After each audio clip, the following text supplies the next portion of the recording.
What's up YouTube, this is JP Panther, back with a video, and today's video is actually another anime, manga type of discussion type video. I kind of want to talk to you guys about this because I feel it's very, very important because this popped up on Bloomberg, and again I will link the article in the description box down below so you guys can check it out. So this is actually from Bloomberg, the hunt for the next manga blockbuster, which is crazy. They're calling it the next blockbuster manga. As Japan's biggest comic in a decade nears its end, the publisher streaming giant hungry for a new Monster Hunt by Josh Hunt. On the one day last July, the creator of My Hero Academia, morning scrolling through a modern art gallery, 52.4 on the blah blah blah, which has been painted by blah blah blah. I'm trying to see exactly what it is. Again, I'm not gonna read this whole entire article, but I'm gonna just kind of just read like the most important stuff. This thing is very very long. I just didn't feel like going through. What was it? It pretty much is a very good thing because it pretty much talks about how anime is becoming mainstream and stuff like that. I'm trying to read the exact things. Like Kodansha has licensed, the manga, 100 million copies sold in 31st volumes, anime TV shows. In addition, it has this Turn generate live action film, which was a terrible film. I mean, the Japanese one. Again, this is a Japanese one, so I don't want to hear all that bullshit about America doing it as well. But the mass only and incinerated hair, blah blah blah. That would be a fan of for a comic book artist in America, particularly everyone in Japan reads comics, whether serialized weekly or monthly manga magazines such as Shonen Jump, correct volumes called Tentpoles, are artists who typically illustrate and write a variety of things. Yamashita has peered over the shoulders of high school students, housewives, salarymen attending exhibits, drinking in their chatter. The conversations, unlike the fan discourse around Game of Thrones, and their focus on plot twists, shocking deaths, a gruesome set piece. The two works share a tendency of killing off the protagonist, but also have their hype and industries undue to themselves. Again, I'm just gonna try to read the most boring stuff. What else? Anime TV show. A comic successful might be expected to run 100 volumes or more. With JoJo Bizarre Adventure, blah blah blah. Kodansha is also left with very high financial hole to fill. Attack on Titan has years publishers against the industry, tries to have the confrontation head on domestic revenue from sales of print, which complies almost half of Japan's. Really? I didn't know all that. So it's okay. So domestic revenues from I gotta make sure I read this right.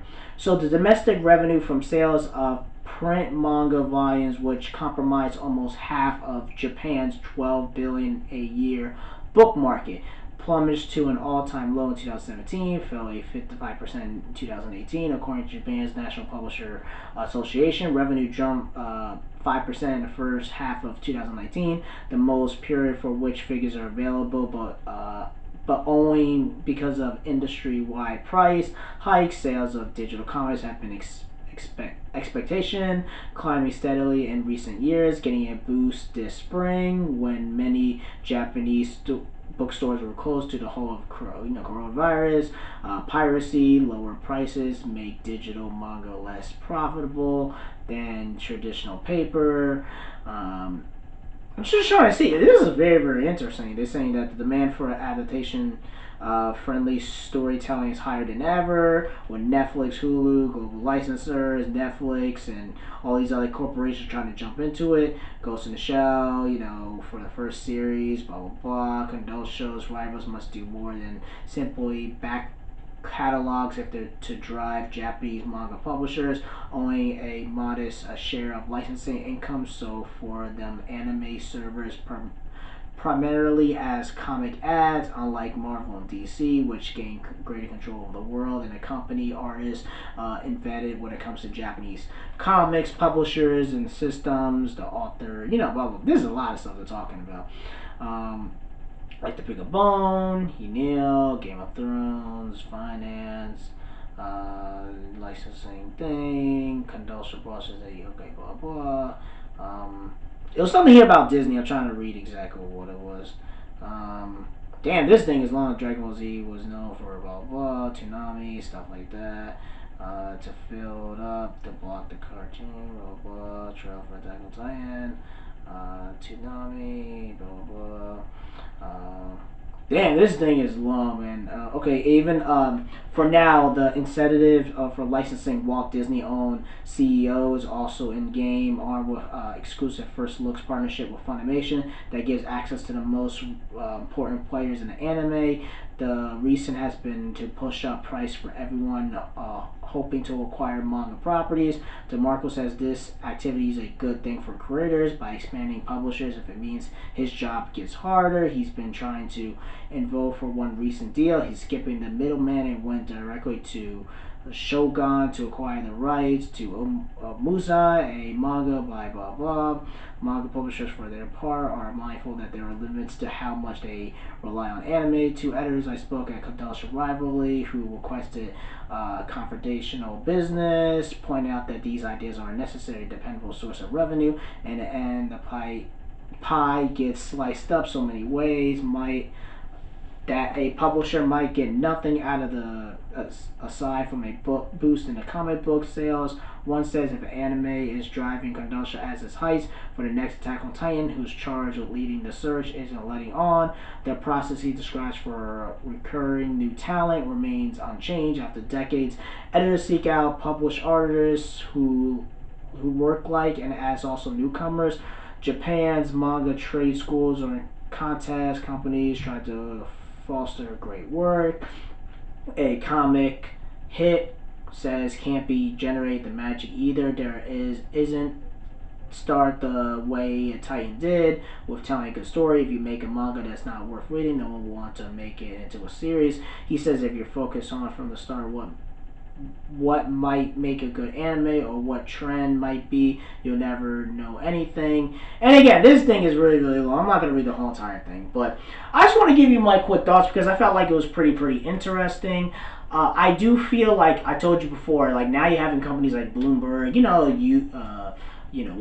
Disney's own Hulu, whatever it is, Hulu, Netflix, streaming services, publishers, like you're having a lot more people jump into the anime manga market, and pretty much the whole entire thing, again, you guys can read the whole entire thing, but pretty much saying that Attack on Titan is getting really, really popular, anime and manga in general is getting very, very popular, which is everything I kind of talked to you guys about.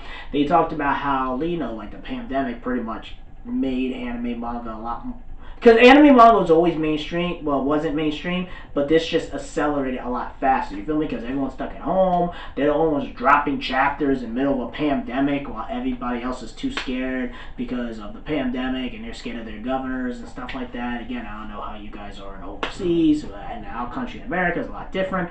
But the point I'm trying to say is that when it comes to manga and anime, I'm happy that it's finally getting the clout it deserves. I'm happy that Attack on Titan's doing well. But, and the problem is about to end, so Kodansha needs a new hit. I mean, they have like Fairy Tail, but again, we know how Fairy Tail is. We're not going to keep going all that. But when it comes to, I know they got Shaman King, but again, they don't have that next big hit after Attack on Titan. Like Viz Media, they kind of did really, really well when it comes to, Shonen Jump. They're like, yo, we got Naruto, we got Bleach, we got One Piece, we got Demon Slayer, My Hero Academia, Black Clover. Like Kodansha only really has Attack on Titan. I'm just talking about like popularity wise. You feel me? And I know Dark Horse does Berserk. Does the Berserk? Yeah, I think they do Berserk, and I think they also do Black Lagoon. But the point I'm trying to say is that Kodansha Comics.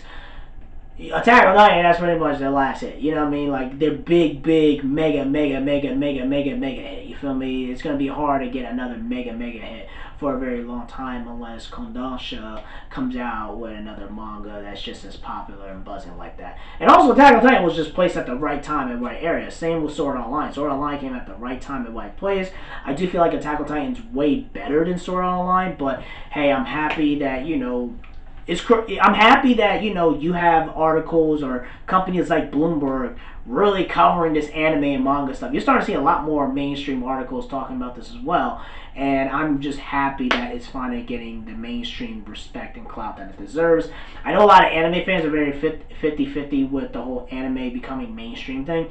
There's half of them being like, I want to become mainstream so we can get more products, be a little more socially acceptable. You know, maybe you rock a Attack on Titan mask. It's not like, you know, socially awkward and stuff like that. And there's some people being like, I want to keep it niche. I want to keep it to myself. I'll buy it. Just keep it myself. And I don't want any of these normies to come in there to infect it with their norminess and stuff like that. And really come in there where, you know, you'll have it like at Disney where it's like, okay, we'll buy out Star Wars and do all this BS. Or we have Marvel, we do all this BS, all this corporation interference and BS. And it messes up the story and turns super generic because they don't want to piss people off and lose money. And it's a lot of corporate interference and trying to appeal to China and stuff like that. But the point I'm trying to say is that I really wanted, I told you guys before, I wanted to become mainstream, I wanted to become socially acceptable because of other videos I talked to you guys about it, but I can understand how fans are like very 50-50 with it, you feel me?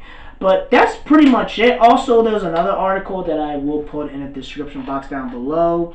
Again, it pretty much says that, I wasn't going to do a whole video talking about this, whatever, but this comes from Deadline. It says, Warner Media's Crunchyroll has hit 3 million subscribers as an anime continues to gain traction. You know, that's good. That's the problem is I guess from an anime standard, that's pretty good, but the problem is that I know when it comes to like, you know, like Disney Plus, Netflix streaming and all that, that's like really, really bad. Like 3 million subscribers is like really, really, really bad. But hey, I guess from their numbers, that's pretty good for what it is. You feel me? I don't know what Warner Brothers and, you know, Crunchyroll's numbers and stuff like that. Even like God of High School, even though God of High School is pretty good, the problem is it's under by a paywall. It's hidden under a paywall, so you don't understand how successful the anime truly is.